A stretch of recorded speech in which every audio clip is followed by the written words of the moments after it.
द्वंद्व कहाँ तक पाला जाए, युद्ध कहाँ तक टाला जाए, है तू राणा का वंशज, फेंक जहां तक भाला जाए। हेलो साथियों, नमस्कार, राधे राधे। आप सभी मित्रों का एक बार पुनः आपके अपने ऑनलाइन परिवार में बिल्कुल तहे दिल से स्वागत है। मैं आपका हिंदी मित्र KR चौधरी। साथियों, हम पिछली क्लास में बात कर रहे थे वाक्य शुद्धि के बारे में।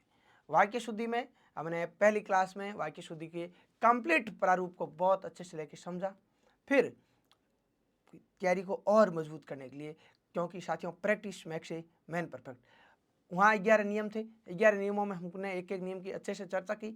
और अब आपके और भी जो महत्वपूर्ण वाक्य है, जो आपके सरकारी बुकें कहती है, जो हमारी जो है हिंदी निदेशालय की बुकें कहती है, जो शिक्षा मंत्रालय की है, जो आपके 9वीं से 12वीं की स्कूलों की बुक है, तो वहाँ से भी वाक्य उठा लिए जाते हैं। हाँ, ये पढ़ने के बाद में अब आप पूर्ण रूप से आश्वस्त रहें, निश्चिंत रहें। राधे रानी का आशीर्वाद आप पर 100% बरसेगा और आपको अपनी मंजिल अवश्य मिलेगी। तो चलिए, पिछली क्लास में हमने ये समझा, पहली क्लास में, कि भाई जो वाक्य शुद्धि है, जो क्या है हमारा वाक्य शुद्धि बिंदु है, इसमें सामान्यतया हम कितने फैक्ट पढ़ते हैं?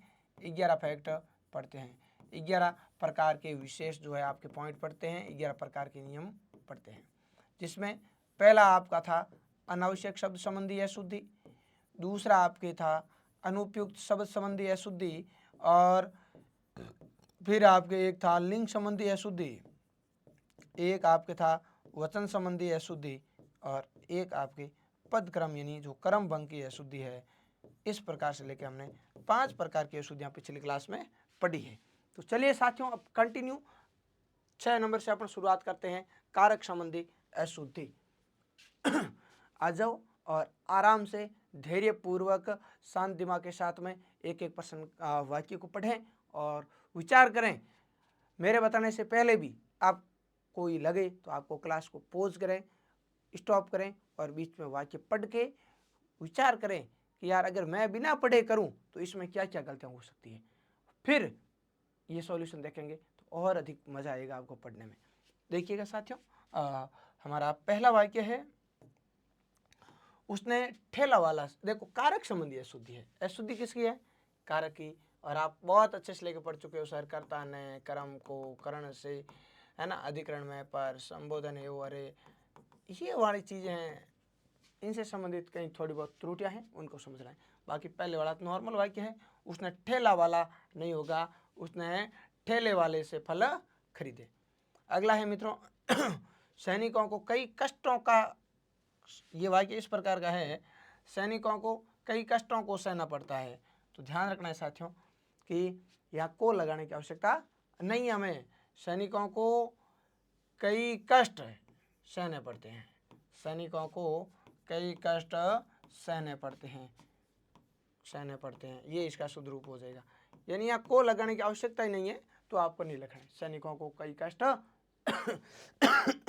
सहने पड़ते हैं। अगला साथियों, 5 बजने को 10 मिनट है। आप सभी जानते हैं, बहुत नॉर्मल है, 5 बजने में कितना मिनट है? 10 मिनट। तो क्या हो जाएगा? 5 बजने में कितने मिनट है? 10 मिनट है। 5 बजने में 10 मिनट है। उसके सिर में घने बाल है। आप सभी जानते हैं सर, सिर में बाल नहीं है, सिर पर घने बाल है। ये वाक्य हम पिछली क्लास में पढ़ चुके हैं, लास्ट वाले दोनों ही। ठीक है, आगे आ जाओ। देशभक्त बड़ी बड़ी यातनाओं को सहते हैं। नहीं साथियों, को लगाने की कोई आवश्यकता नहीं है, सीधे लिखो। वाक्य जितना छोटा होगा उतना ही शुद्ध माना जाएगा। तो देखो, देशभक्त बड़ी बड़ी यातनाएं सहते हैं, देशभक्त बड़ी बड़ी यातनाएं सहते हैं, ये शुद्ध हो जाएगा। अगला आपका वाक्य है, आपके अपने बच्चे चरित्रवान बनो। तो आपका शुद्ध बन जाएगा, अपने बच्चों को चरित्रवान बनाओ, ये आपका शुद्ध है। इस प्रकार से लेके वाक्य है, बस आराम से लेके पढ़ते रहें और धीरे धीरे कुछ दूर आप चलो, कुछ दूर हम चलें, ऐसे करके अपना अपना किराया बचा लेंगे। देखो, दवा रोग को सहमूल से नष्ट करती है। देखो यहाँ सह लिख दिया ना, सहमूल का अर्थ क्या है? मूल सहित, मूल से, तो वापस से लिखने की जरूरत नहीं है, सीधे लिख दो, दवा रोग को सहमूल नष्ट करती है, दवा रोग को समूल नष्ट करती है, या दवा रोग को मूल से नष्ट करती है। समझ गए बात को? आगे है, वह आम को खा रहा है। नहीं साथ, वह आम को खा रहा है। हाँ, यहाँ को लिखने की जरूरत नहीं है, वह आम खा रहा है। अब ये शुद्ध हो जाएगा। आगे, अपराधी को रस्सी बांध कर ले गए।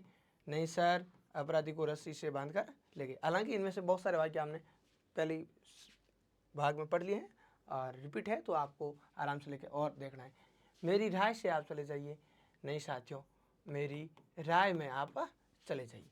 मेरी राय से नहीं, मेरे नज़रिए में ये विचार है मेरा कि मेरी राय में आप चले जाइए। उसने पत्नी का गला घोंट कर मार डाला। देखो मित्रों, गला घोंट करके कोई प्यार नहीं करता है। गला घोंटने का अर्थ क्या होता है? मारना। तो उसने पत्नी का गला घोंट डाला, सीधे इतना हो जाएगा। ठीक है, तो गला घोंटने फिर मारना वापस नहीं लगना। गला घोंटने का अर्थ क्या है? मारना। तो उसने पत्नी का गला घोंट डाला। इस प्रकार से लेके आपको इन बातों का विशेष ध्यान रखना है। आगे है, बंदर पेड़ में बैठे हैं, तो बिल्कुल नहीं, बंदर पेड़ पर बैठे हैं। इसका शुद्ध रूप ये हो जाएगा। बंदर पेड़ में नहीं, पेड़ पर। आगे, सीता घर नहीं है। नहीं साथी, यहाँ पर जोड़ दो, सीता घर पर नहीं है। उसकी दृष्टि चित्र में गड़ी थी। क्या गलती लगी आपको? चित्र में नहीं होगा, उसकी दृष्टि चित्र पर गड़ी थी। अब ये वाक्य सही हो जाएगा। ठीक है, तो ये मैं है, पर है, बस मैं पे पर अधिकरण कारक के कारक चिन्ह है। नॉर्मली कारक संबंधी गलती है, तो हम पढ़ क्या रहे हैं? कारक संबंधी गलती, कारक संबंधी अशुद्धि। बहुत अच्छे से लेके आपको इस प्रकार से खतरनाक वाक्यों के साथ में प्रैक्टिस करनी है। ये मैं लिख के इसलिए लाया हूँ ताकि समय हमारा और अच्छे से बच जाए। समय सबसे कीमती है और हमने फैक्चुअल चीज़ें समझ ली है। अब प्रैक्टिस करनी है, तो प्रैक्टिस आपको इसी पैटर्न में करना है। उसने न्यायाधीश को निवेदन किया। नहीं साथियों, उसने न्यायाधीश से निवेदन किया। आजकल राजनीति में अपराधीकरण हो गया है। नहीं, आजकल क्या कर रहे हैं? आजकल राजनीति में अपराधीकरण हो गया है। नहीं साथियों, आजकल राजनीति का अपराधीकरण हो गया है। वह बाजार में सब्जी लाने गया। अच्छा, कहाँ से सब्जी लाने गया? बाजार से। तो बाजार में नहीं, वह बाजार से सब्जी लाने गया। राम आज स्कूल से अनुपस्थित है। अनुपस्थित है यानी अनधन उपस्थित, उपस्थित नहीं है। कहाँ पर उपस्थित नहीं है? स्कूल में उपस्थित नहीं है, यानी अनुपस्थित है। कहाँ पर? स्कूल में अनुपस्थित है। अब्सेंट है, कहाँ पर? स्कूल में अब्सेंट है। तो स्कूल से अब्सेंट नहीं, स्कूल में अनुपस्थित है। राम आज स्कूल में अनुपस्थित है, यानी स्कूल में प्रेजेंट नहीं है। आज संसद में बजट के ऊपर बहस होगी। मतलब साथियों, ये वाला बजट है और इस बजट के ऊपर चढ़ के खतरनाक वाली बहस होगी। क्या ऐसा है? नहीं। तो आज संसद में बजट पर बहस होगी, ये आपका शुद्ध रूप बन जाएगा। नेक्स्ट है, गुरु जी के ऊपर श्रद्धा रखें। साथियों देखो, श्रद्धा एक भाव है। अगर कोई वस्तु होती, जैसे मैं बात करूँ, कोई भी वस्तु होता, आप उठा के बोल दो लो भाई ये गुरु जी के ऊपर रखो, नहीं, ये श्रद्धा एक मन का भाव है। तो ऊपर नहीं आएगा, गुरु जी के प्रति श्रद्धा रखें। अभी आपका शुद्ध हो जाएगा। यह ग्रंथ विद्वतापूर्ण लिखा गया है। इसकी बजाय अगर मैं इसको ऐसे लिखूं, यह ग्रंथ विद्वता से लिखा गया है, तो और अधिक वाक्य स्पष्ट हो जाता है। अगला है, जनता ने सैनिकों को उपहार भेजे। तो जनता ने सैनिकों को उपहार भेजे। नहीं साथियों, जनता ने सैनिकों के लिए उपहार भेजे। तो जनता ने सैनिकों के लिए उपहार भेजे। किसके लिए उपहार भेजे भाई? सैनिकों के लिए उपहार भेजे। दादू वाणी की हस्त से लिखित प्रति। देखो मित्रों, अगर मैं आपको कहूँ कि आ जाओ दोस्तों, मैं आपको मेरी एक आंखों से देखी घटना सुनाता हूँ। आ जाओ दोस्तों, मैं आपको मेरी आंखों से देखी एक घटना सुनाता हूँ। इसी तरह दादू जी ने कहा है, दादू जी की हस्त से लिखित प्रति उपलब्ध है। तो मेरी बात को गौर से सुनो। ये वाला क्या है? समास विग्रह है। आंखों से देखी और हस्त से लिखित, कर्ता ने क्रम को करण से, करण तत्पुरुष के उदाहरण है। लेकिन आपको ध्यान रखना है, समास विग्रह लिखना ही नहीं है। जहाँ तक पॉसिबल हो हमेशा समास लिखना है, यानी छोटे वाला रूप लिखना है। तो आंखों से देखी और हस्त से लिखित की बजाय शुद्ध क्या हो जाएगा? सीधे लिखो, मैं आपको आंखों देखी घटना बताता हूँ।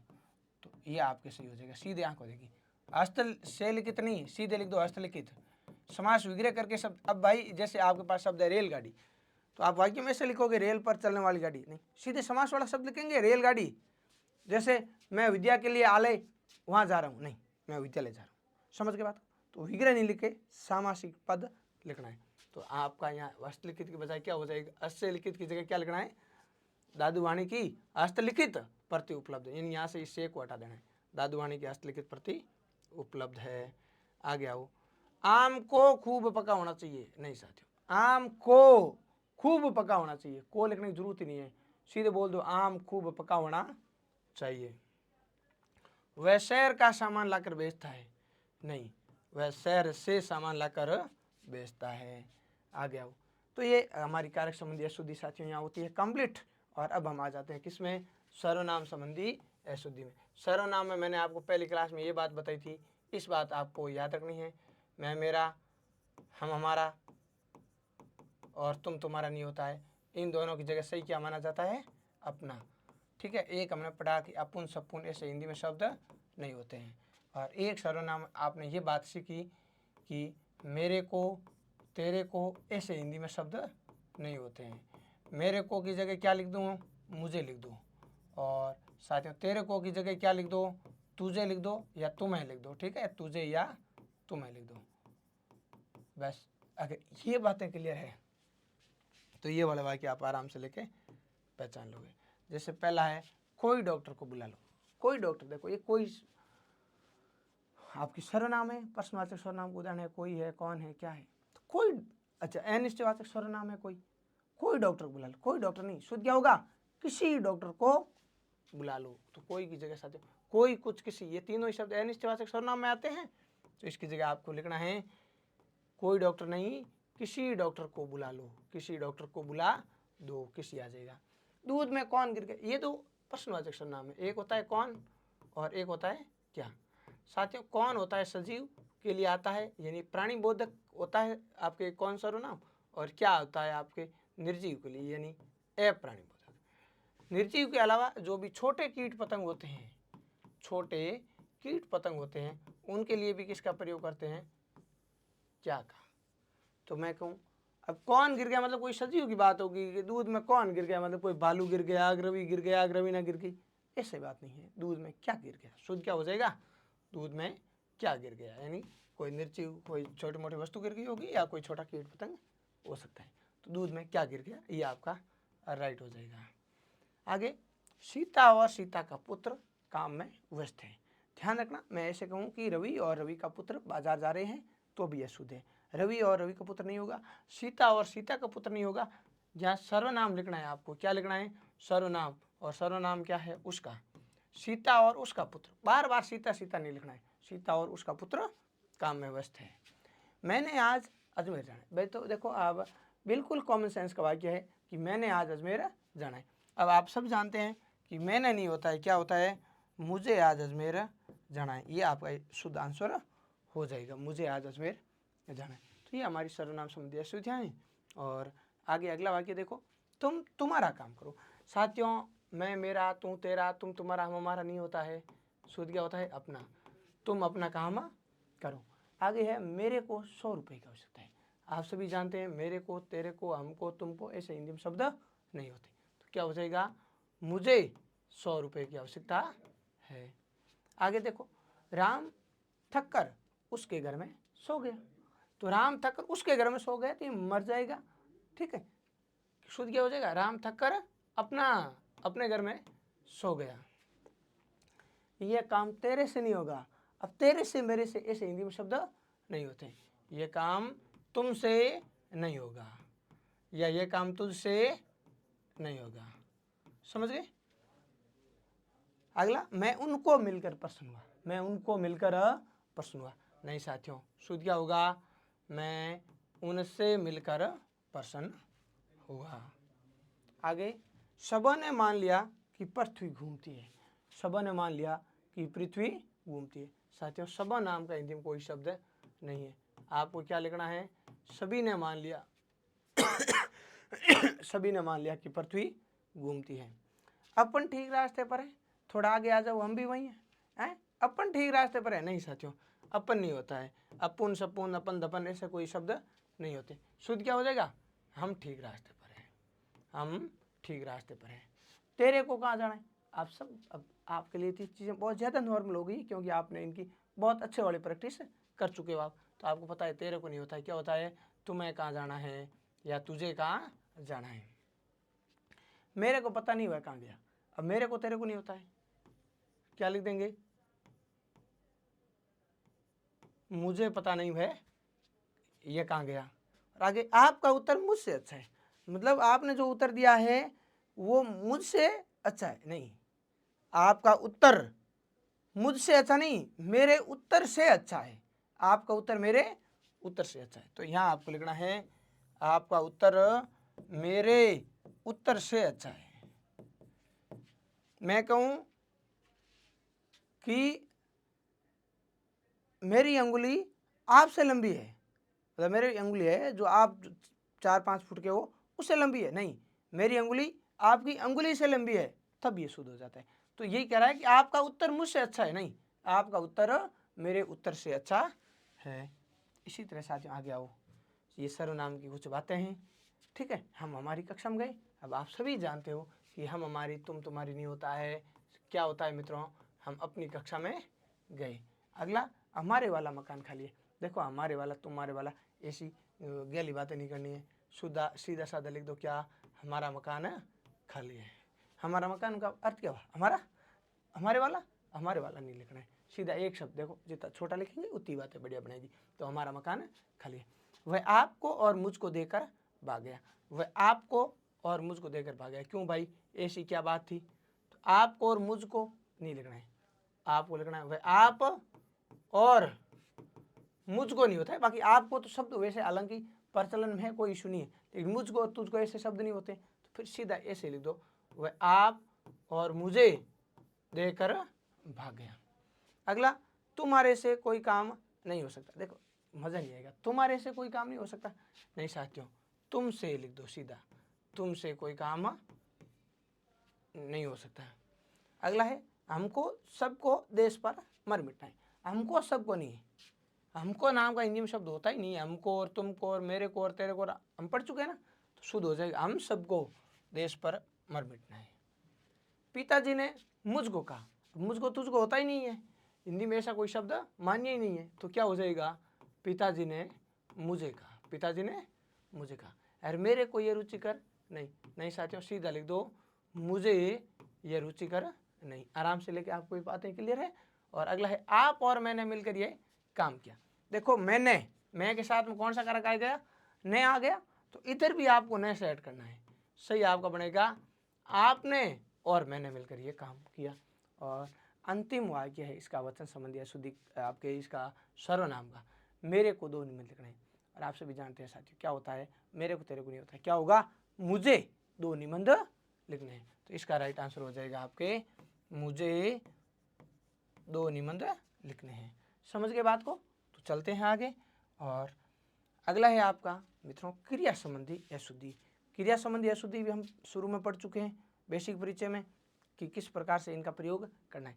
अब प्रैक्टिस के द्वारा अपने आप को और बेहतरीन निखार की ओर ले जाइएगा, खुद को और परिमार्जित कीजिए।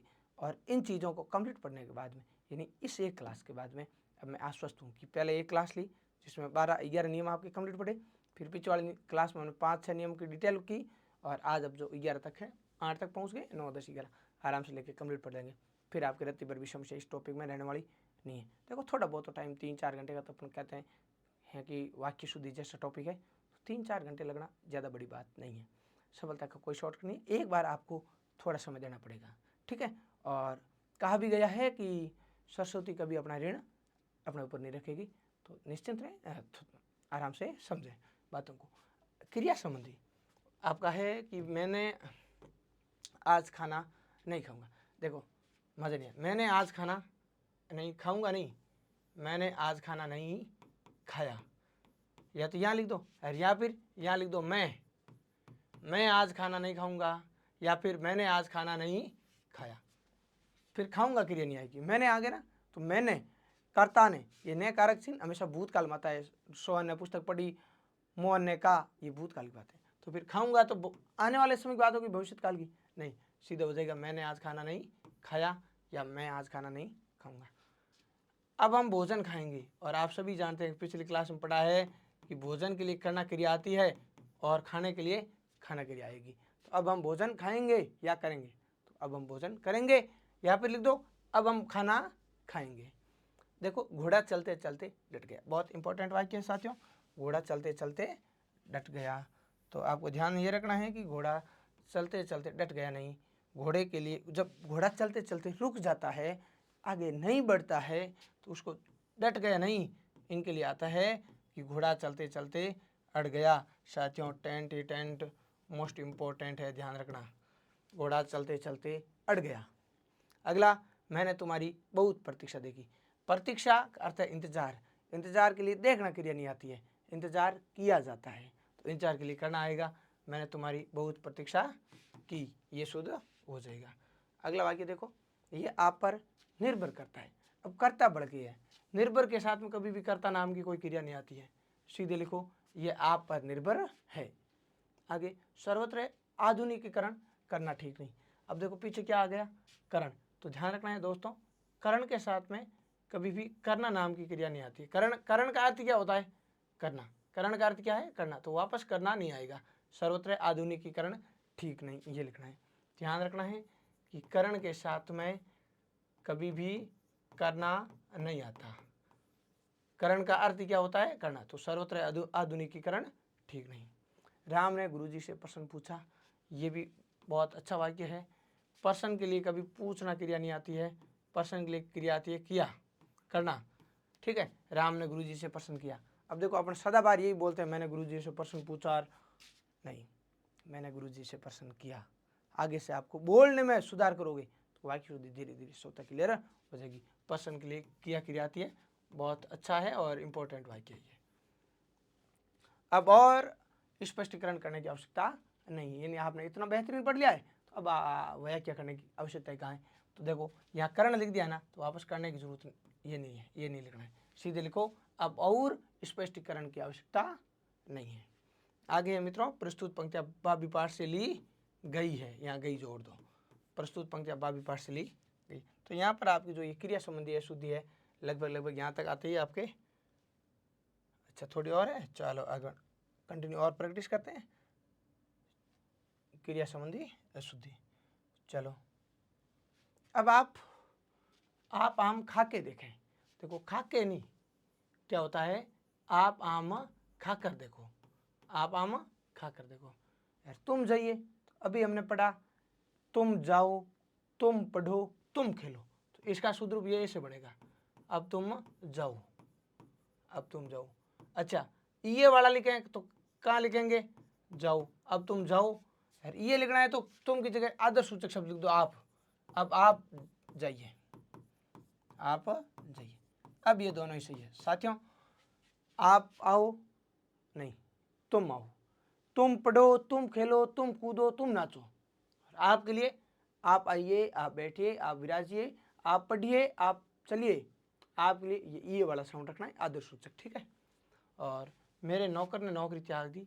मित्रों नौकरी के लिए छोड़ना के लिए आती है, मेरे नौकर ने नौकरी छोड़ दी। अब वह क्या करना मांगता है, देखो मांगता नहीं है, अब वह क्या करना चाहता है, अब वह क्या करना चाहता है। और उसने मुझे गाली निकाली, तो गाली निकाली नहीं जाती है, निकाली खटाऊँ भाई, गाली दी जाती है, गाली के लिए क्रिया आती है दी, तो उसने मुझे गाली दी, ये आपको ध्यान रखना है। नेक्स्ट आओ, गत रविवार वह जोधपुर जाएगा। देखो गत का अर्थ होता है गया हुआ या बीता हुआ, तो गत और विगत का अर्थ है बीता हुआ। इनका विलोम मैं बात करूं तो गत का विलोम होता है मित्रों आगामी। गत का विलोम क्या होता है, आगामी, यानी आने वाला, ठीक है। तो यहाँ देखो गत रविवार यानी पिछला रविवार, जो बीत गया रविवार है उसको वह जोधपुर फिर जाएगा नहीं। बीता रविवार रहते है तो वह गया, गत रविवार को वह जोधपुर गया। और अगर जाएगा रखना है तो यहाँ गत की जगह लिख दो आगामी, आगामी रविवार मतलब आने वाले रविवार को वह जोधपुर जाएगा। और इधर गत रखते हो तो गत रविवार यानी पिछले रविवार को, तो फिर इधर कर दो गया, गत रविवार को जोधपुर गया। हम रात में भोजन खाते हैं, बिल्कुल नहीं, ये 2-3 बार रिपीट हो गया आपके, हम रात में भोजन करते हैं। राम को यहाँ आने के लिए बोल दो, नहीं साथियों, राम को यहाँ आने के लिए कह दो, ये आपके एकदम सटीक बैठ जाएगा। तुम्हारे गए पर जय आई थी। देखो तुम्हारे गए पर नहीं होता है, तुम्हारे जाने पर, या अपन कह सकते हैं तुम्हारे जाते ही जय आई थी। तो तुम्हारे जाते ही जय आपका इंतजार कर रही थी कि आप जाओ तो आ जाए, तो तुम्हारे जाते ही जय आई थी और नदी पार हो गई। ये तो मैंने आपको पिछली क्लास में बताया है, कि अपन गांव से जैसे मान लो जोधपुर आते हैं, जैसे बस स्टैंड आता है आप बोलते हो ले भाई खड़ो हो जा, जोधपुर आ गयो, कहीं आ गयो जोधपुर नहीं, जोधपुर यहीं था, तू जोधपुर आया। तो इसी तरह से हमने नदी पार की, पार करते आपने कहा लो भाई नदी पार होगी, नदी पार नहीं हुई, नदी बटी है, आपने नदी पार की है। तो इसी तरह से नदी पार हो गई नहीं, नदी पार कर ली, इसका शुद्ध रूप क्या हो जाएगा, नदी पार कर ली। मैं मानता हूँ यहाँ तक की बातें भी आपके परफेक्ट रूप से क्लियर है।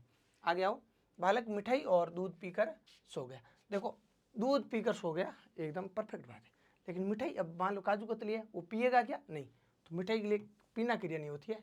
बालक मिठाई खाकर, ये खाकर यहाँ जोड़ दो बीच में, बालक मिठाई खाकर और दूध पीकर सो गया। आगे, गुरुजी ने शिष्य को आशीर्वाद दिया, प्रदान किया नहीं, गुरुजी ने शिष्य को आशीर्वाद दिया, अब ये परफेक्ट हो जाएगा। और मैं बात करूँ साथियों तो ये वाला वाक्य बहुत ज़्यादा इम्पोर्टेंट है, बहुत ज़्यादा इम्पोर्टेंट है।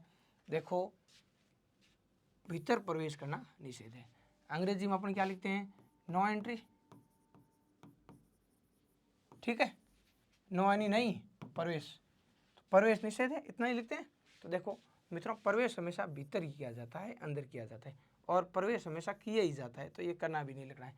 ये इंपॉर्टेंट वाक्य है और इसका शुद्ध रूप बनेगा प्रवेश निषेध है, प्रवेश निषेध है, ये केवल इसका शुद्ध रूप बनेगा। ये वाला वाक्य बहुत ज़्यादा इंपॉर्टेंट है, ध्यान रखना, बहुत ज़्यादा इंपॉर्टेंट है, ठीक है, मोस्ट इंपॉर्टेंट। गांधी जी को बुलाया नहीं जा सकता, मतलब तुम बुलाने की कोशिश कर रहे हो लेकिन भूल नहीं पा रहे हो, नहीं, ऐसी बात है साथियों। गांधी जी महान थे, गांधी जी ने इस देश के लिए बहुत कुछ किया, तो अपन ये कह सकते हैं कि गांधी जी के इतने गुण हैं कि हम उनको भुला नहीं सकते। तो गांधी जी को बुलाया नहीं, ये लिखना है, गांधी जी को भूला नहीं जा सकता, गांधी जी को भूला नहीं जा सकता। और अगला, उसने क्या संकल्प लिया, आप सभी जानते हैं कि संकल्प लिया नहीं जाता, संकल्प किया जाता है। तो आपने क्या संकल्प किया, ये वाक्य आपके शुद्ध हो जाएगा।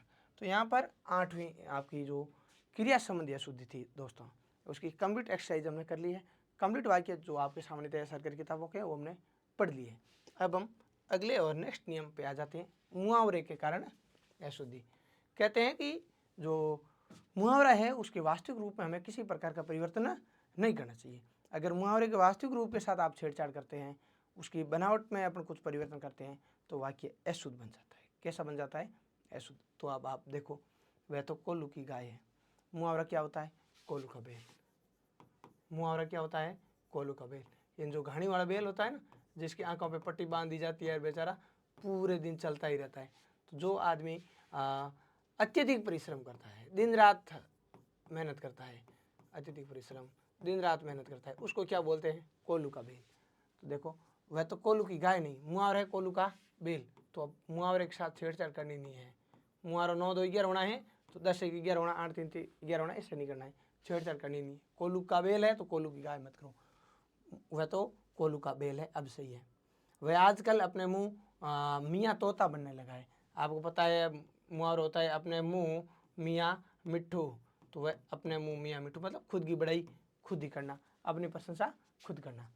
तो देखो, वह आजकल अपने मुँह मियाँ मिट्ठू बनने लगा है, अब ये मुहावरा सही है, अपने मुँह मियाँ मिट्ठू, मुहावरे फेरबदल नहीं करना है। प्रधानमंत्री ने देश का धुआंधार दौरा किया। आप सभी जानते हैं कि दौरा कभी धुआंधार या खतरनाक नहीं होता, दौरे के लिए क्या होता है, प्रधानमंत्री ने देश का तूफानी दौरा किया। साथियों मुहावरा है तूफानी दौरा करना।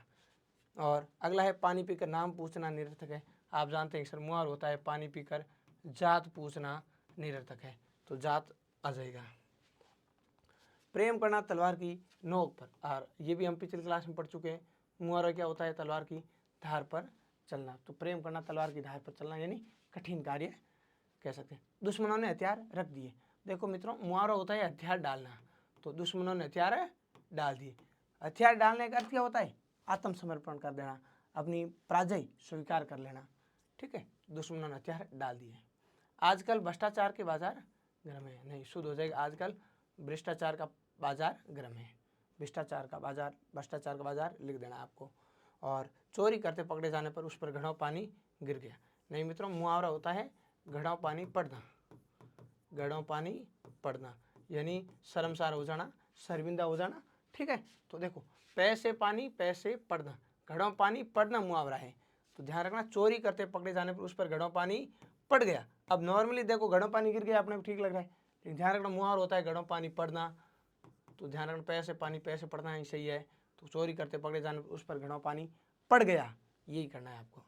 बाकी ऊ संगति से उसके तन पर कालिक नहीं होता है साथियों, मुहावरा होता है मुंह कालो करावणो, मतलब मुख पर कालिक पुतना। तो उस संगति से उसके मुख पर कालिक पुत गई, ये आपका शुद्ध हो जाएगा।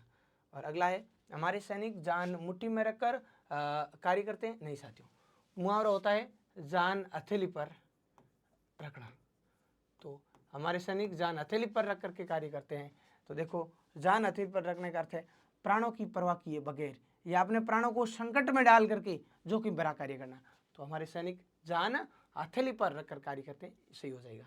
आगे है युग परिवर्तन का बीड़ा कौन चबाता है। देखो आप सभी जानते हैं बीड़ा उठाना मुहावरा है, बीड़ा उठाना मतलब जवाबदारी लेना है ना। आपने सुना होगा बीड़ो उठाए वो हनुमान अठीले, तो बीड़ा उठाना मुहावरा है। तो युग परिवर्तन का बीड़ा कौन उठाता है, चबाता नहीं, बीड़ा कौन उठाता है, अब ये सही हो जाएगा।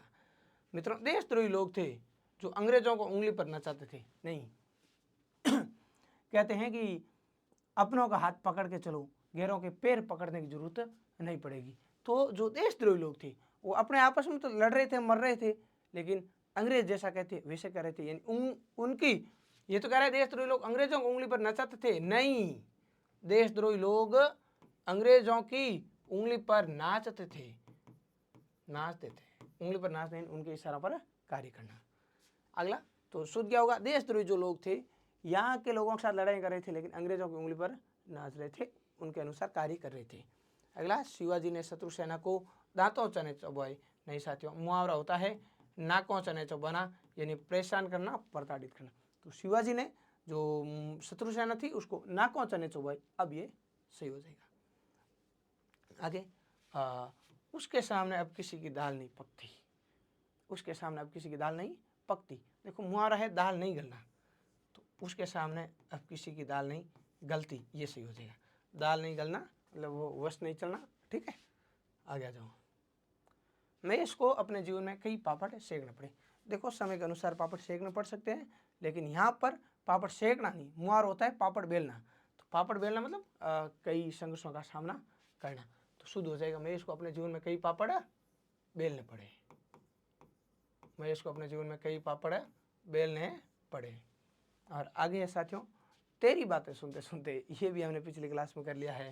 तो तेरी बातें सुनते सुनते मेरे कान भर गए, नहीं, तेरी बातें सुनते सुनते मेरे कान पक गए, ये आपकी एकदम एग्जैक्ट शुद्ध आंसर हो जाएगा कि तेरी बातें सुनते सुनते मेरे कान पक गए। आगे देखो मेरे तो सांस में दम आ गया, मुहावरा क्या होता है नाक में दम आना। तो मेरे तो नाक में दम आ गया, मतलब कान भरना भी मुहावरा है जिसका अर्थ चुगली करना, लेकिन कान पकना मतलब सुनते सुनते थक जाना। तो तेरी बातें सुनते सुनते मेरे कान पके। पापड़ सेकना नहीं, पापड़ बेलना मुहावरा है। वह बचपन से ही दूसरों के काम पकड़ने में माहिर है। तो इसका आंसर आप ढूंढोगे क्या होगा भाई, काम पकड़ने में माहिर है। देखिएगा और ट्राई कीजिए, खतरनाक वाला मुहावरा है और बहुत ही इंपॉर्टेंट है।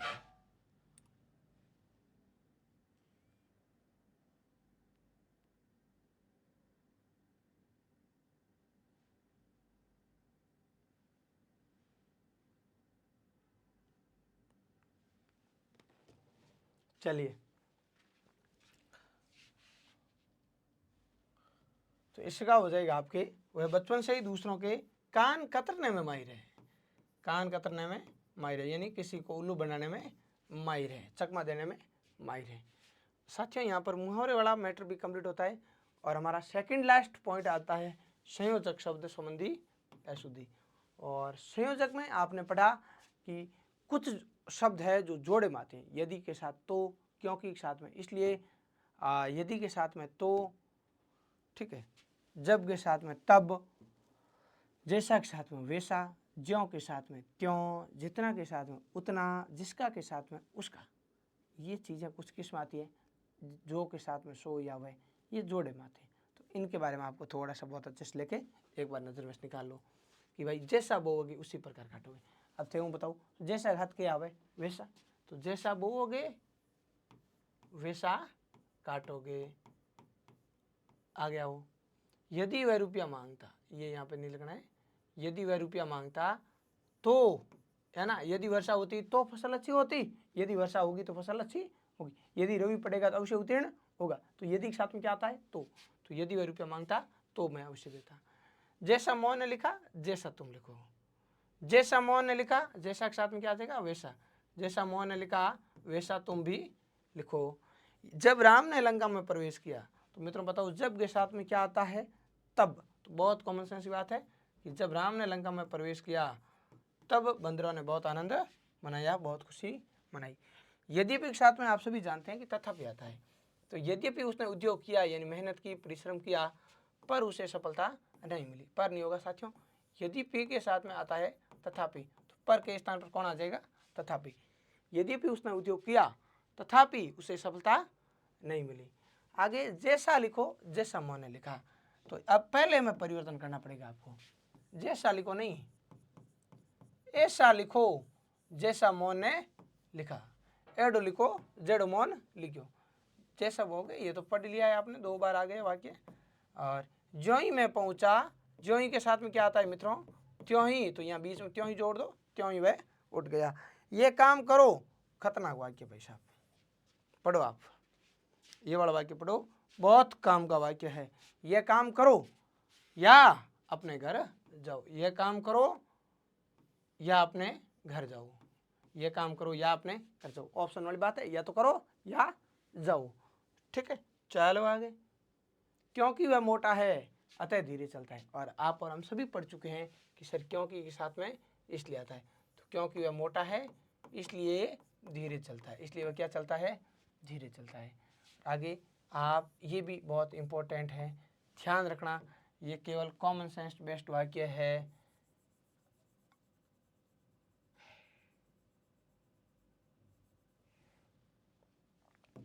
और ये वाक्य है आपका, आप इसी समय रवाना हो जाइए क्योंकि आपको गाड़ी मिल जाए। तो इसका शुद्ध रूप क्या बनेगा, आप इसी समय रवाना हो जाइए ताकि, क्योंकि इसमें कोई जोड़ा सेट नहीं बैठ रहा है, लेकिन कॉमन सेंस से क्या आ जाएगा ताकि, आप इसी समय रवाना हो जाइए ताकि आपको गाड़ी मिल जाए। तो इस वाला लास्ट वाले का थोड़ा सा आप ध्यान रखना, आराम से लेकर पढ़ना, और ये आपके संयोजक वाला भी कंप्लीट होता है। अब हमारा अंतिम नियम आता है साथियों, वाक्य शुद्धि का वर्तनी संबंधी अशुद्धि। वर्तनी का तात्पर्य किससे है साथियों, शब्द शुद्धि से। और ये वाली पूरी चर्चा, जितने भी इंपॉर्टेंट सेलेक्टिव शब्द है, ये हम आपके शब्द शुद्धि में बहुत अच्छे से लेके पढ़ चुके हैं। वाक्य शुद्धि से पहले हमने क्या सीख लिया, शब्द शुद्धि। अगर आप वो शब्द शुद्धि वाली क्लास देख लिए तो यहाँ रत्ती भर भी समझ नहीं आएगी, क्योंकि शब्दों का शुद्ध रूप आपने बहुत अच्छे से समझा है। सीधा ही ये ध्यान रखना है कि कोई भी वाक्य में अगर एक शब्द भी अशुद्ध है तो पूरा का पूरा वाक्य क्या हो जाएगा, अशुद्ध हो जाएगा। तो शब्द शुद्धि को कहते हैं वर्तनी संबंधी। तो शब्द शुद्धि संबंधी को चाहे वर्तनी संबंधी अशुद्धि को, बाईज बात है। ठीक है, दोनों एक ही है, समझ गया बात नहीं। और साथियों, शब्द शुद्धि से पहले भी हम क्या पढ़ चुके हैं, संधि। तो अगर आपके संधि, समास, उपसर्ग प्रत्यय 4 टॉपिक के लिए रहे, 80% शब्द शुद्धि वैसे भी डन हो गई। और बाकी शब्द शुद्धि आपने अलग से भी वाला पढ़ा है, क्योंकि हमने तो अलग से भी शब्द शुद्धि पढ़ी है। तो यहाँ पर कोई रत्ती भर भी समस्या नहीं आएगी। तो आराम से लेके बस आपकी पढ़ी हुई बातें हैं देख लो। ताजमहल की सौंदर्यता अनुपम है, तो आपको पता है ये और तासर दोनों साथ में नहीं आते हैं। या तो सुंदर में ता जोड़ दो, क्या बन जाएगा सुंदरता। और अगर मैं सुंदर में यह प्रत्यय जोड़ूं तो क्या बन जाएगा सौंदर्य। तो अब आपको ऐसे नहीं है कि सर पहले तो यह जोड़ दिया सौंदर्य बना दिया, फिर ता जोड़ के बना दो सौंदर्यता, नहीं। यह और ता कभी भी एक साथ नहीं आते, यह और ता प्रत्यय कभी एक साथ नहीं आते, ये आप ध्यान रखना। यह और ता प्रत्यय ये हम शुरू में भी समझ चुके हैं। तो यह और ता प्रत्यय कभी एक साथ नहीं आते,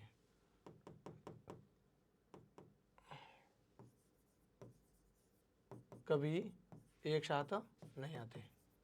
ये और ता प्रत्यय कभी भी एक साथ नहीं आएंगे, ध्यान रखना। तो ताजमहल की या तो लिख दो ताजमहल की सुंदरता अनुपम है, और या लिख दो ताजमहल का सौंदर्य अनुपम है। रामायण की रचना वाल्मीकि ने की थी। ये विशेष प्रत्यय में जब आपने ई प्रत्यय पढ़ा तो वहाँ पे आपने ये बात समझी कि रामायण की रचना, ये वाल्मीकि शब्द है शुद्ध है। साथियों शुद्ध शब्द होता है वाल्मीकि। क्या शब्द होता है वाल्मीकि। और जब हम इसमें छोटी ई जोड़ते हैं तो क्या बन जाता है, वाल्मीकि। ए का क्या हो जाता है, आ। तो वाल्मीकि में पहले बड़ी फिर छोटी, ध्यान रखना। और इधर पहले छोटी फिर बड़ी लिखा है, लेकिन यहाँ पे शुद्ध रूप यह होता है वाल्मीकि। अच्छा शब्द है, आराम से पढ़ना। शब्द शुद्धि के हिसाब से भी मैं कह सकता हूँ कि 10 मोस्ट इंपॉर्टेंट शब्द है। अगला, राम ने अहिल्या का उद्धार किया। अहिल्या शब्द गलत है साथियों, हल्का हल्का बोलो आप। अहल्या को तारा प्रभु हमको भी तारो, तो अहल्या शुद्ध हो जाएगा। और यहाँ सभी प्रकार की दवाइयाँ मिलती हैं।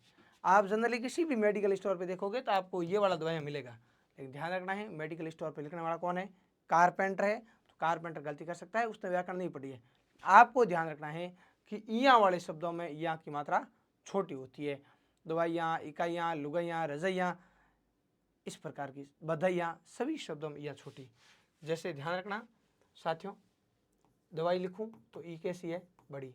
इकाई लिखूं ई कैसी है, बड़ी। बधाई लिखूं ई कैसी है, बड़ी। नारी लिखूं ई कैसी है, बड़ी।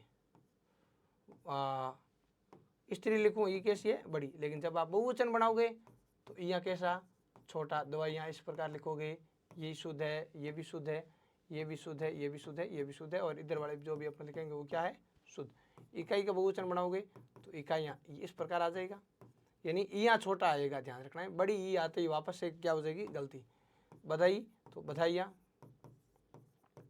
आम बोलचाल में चाहे कुछ भी लिखते हो, व्याकरण ये मानता है और एग्जामिनर यही मानेगा जो अभी हम लिख रहे हैं। नारी में यहाँ जोड़ते हो तो छोटी यहाँ, और स्त्री में यहाँ जोड़ो तो भी छोटा यहाँ। समझ गए। तो इकाइयाँ, लुगाइयाँ, रजाइयाँ, ये वाले सारे वाले शब्द है इकाई इनमें ई कैसा आता है, छोटा। तो यहाँ सभी प्रकार की दवाइयाँ मिलती है, ये इसका शुद्ध रूप हो जाएगा, ध्यान रखना है आपको। नेक्स्ट आ जाओ, महात्मा के सदोपदेश सुनने चाहिए। ये सदोपदेश शब्द आपने संधि में भी पढ़ा है। संधि में क्या पढ़ा, संधि में आपने व्यंजन संधि में पढ़ा कि सर सत धन उपदेश क्या होता है, सदुपदेश। और साथियों केवल संधि में नहीं, शब्द शुद्धि में भी मैंने 100% आपको ये शब्द कई बार समझाया था कि लिखना है क्या होता है, शुद्ध सदुपदेश। शुद्ध हो जाएगा, महात्मा के सदुपदेश सुनने चाहिए। और यहाँ पर ये रचिता गलत है, शुद्ध होता है रचयिता। तो कामायनी के रचिता कौन है, प्रसाद है। फिर ये अतिथि गलत है साथियों, देखो मूल शब्द है तिथि। क्या शब्द है, तिथि। तिथि यानी तारीख, और जो सत्य नहीं हो क्या है, असत्य। तो जिसके आने की तारीख निश्चित नहीं हो क्या होता है, अतिथि। लेकिन यहाँ इसने तिथि कर दिया, इन तय और तय का क्रम आगे पीछे कर दिया। कई बार पूछा जाता है, ये माइनर मिस्टेक है, जनरली पता भी नहीं चलती। तो ध्यान रखना, तिथि और जो बिना तिथि कभी भी आटप के वो क्या होता है, अतिथि। और पूजनीय आपको पता ही है, शब्द अशुद्ध है। शुद्ध होता है मित्रों, या तो पूजा में ये जोड़ दो पूज्य है, या फिर अन्य जोड़ दो पूजनीय। पूजनीय में ये जय वगैरह सब पूरे आते हैं। तो पूजनीय पिताजी आ रहे हैं या पूज्य पिताजी आ रहे हैं। और पदार्थ कर अनुग्रहित करें, आपको पता है अनुग्रह में जब ईत जोड़ेंगे तो रह का री और फिर बड़ी ये औरत है अनुग्रहित, इस प्रकार शुद्ध हो जाएगा। नेक्स्ट है आपका मित्रों, लगभग ये हमारी अंतिम स्लाइड है आपकी वाक्य शुद्धि की। बहुत अच्छे से लेके हमने पिछली 2 क्लासों को जोड़ के ये तीसरी क्लास कंप्लीट वाक्य शुद्धि एडी से चोटी तक फिनिश कर दी है, और खतरनाक तरीके से कर लिए। अब इसके बाद प्रश्न बनने की गुंजाइश नहीं रहेगी, ध्यान रखना। देश की दुरावस्था नहीं होता है साथियों, दुरुपसर्ग है और मूल शब्द है अवस्था। और वाक्य शुद्धि शब्द शुद्धि में भी हमने ये बातें पढ़ी है। तो अंतिम नियम तो शब्द शुद्धि वाला है। तो रह आधा था, आगे आया, रह पूरा हो गया, और फिर वह स और था दुरावस्था। दुरावस्था नहीं होगा, ये आ नहीं आएगा, दुरावस्था। और व्यक्ति यौवन अवस्था में भूले करता है साथियों। यौवन क्या है, अवस्था ही है, तो वापस अवस्था मत लिखो, सीधे लिख दो व्यक्ति यौवन में भूले करता है। और आपको पता है श्रृंगार ये गलत है, श्रृंगार हो श्रृंखला हो, ये हमने शब्द शुद्धि में कितनी बार सीखा था कि श्रृंगार में। अब ये गलत है, रे और री दोनों नहीं आएगा, केवल क्या आएगा, री। श्रृंगार ये शुद्ध है, यहाँ श्रृंगार सामग्री मिलती है। और यहाँ मंत्रिमंडल शब्द अशुद्ध है साथियों, इसके लिए आप ये समझ सकते हो। देखो इधर कि ये मैं कुछ शब्द लिख रहा हूँ जो एकदम शुद्ध है। मंत्री है, पक्षी है, आपके योगी है, प्राणी हैं और स्वामी है। लेकिन साथियों इनके ये सारे शब्द शुद्ध है, लेकिन इनके बाद में कोई भी आप शब्द जोड़ते हो तो इनकी मात्रा छोटी हो जाएगी। जैसे मंत्री में परिषद जोड़ा, क्या बन गया, मंत्री परिषद। इसी तरह से पक्षी में राज जोड़ा, पक्षी गण जोड़ दिया, पक्षी की मात्रा कैसी, छोटी। योगी में राज जोड़ दिया, योगी की मात्रा कैसी, छोटी। प्राणी में आप जोड़ दो प्राणी मात्रा, प्राणी की मात्रा कैसी, छोटी। प्राणी विज्ञान मात्रा कैसी, छोटी। स्वामी में मात्रा बड़ी है लेकिन स्वामी में भक्त जोड़ दो, स्वामी की मात्रा कैसी हो जाएगी, छोटी, स्वामी भक्त। तो यहाँ पर आपको ये सीखना है कि मित्रों मंत्रिमंडल में मंत्री में मात्रा बड़ी आती है लेकिन मंत्री के पीछे मंडल जोड़ दिया ना, अब इसकी मात्रा लिखो छोटी। मंत्रिमंडल की बैठक आज होगी। और अगला है, मैं आपके उज्जवल भविष्य की कामना करता हूँ। और आप सभी जानते हैं उज्जवल में दोनों जगह कैसे होते हैं, आधे होते हैं। तो साथियों यहाँ तक हमने वाक्य की शुद्धि बिंदु को बहुत अच्छे से लेके ताबड़तोड़ तरीके से लेके समझाए। तो चलिए सभी साथियों बिल्कुल निश्चिंत रहे। अगर आपने यहाँ तक भी क्लास देख ली है, वाक्य शुद्धि की तीनों क्लासें पढ़ ली है, तो बस आनंद से रहें, बिल्कुल चिंता मुक्त रहें, बस शांति के साथ अपनी तैयारी को और कंटिन्यू करते रहिएगा। तो चलिएगा, बिल्कुल मैं आपको आश्वस्त करता हूँ कि मेरी ये क्लासें आपकी सफलता के रूप में 100% रूप से एक सार्थक कड़ी का काम करेगी। तो बिल्कुल एग्जाम के बाद मिलते हैं। और बाकी मैं तो अपन तो वैसे अभी कंटिन्यू क्लास के अकॉर्डिंग नए टॉपिक साथ में मिलेंगे। तो चलिएगा, कैसी लगी क्लास आपको कमेंट के द्वारा जरूर बताइएगा। और बाकी बातें मित्रों करते हैं नेक्स्ट क्लास में। तो आज के लिए इतना ही, धन्यवाद, राधे राधे।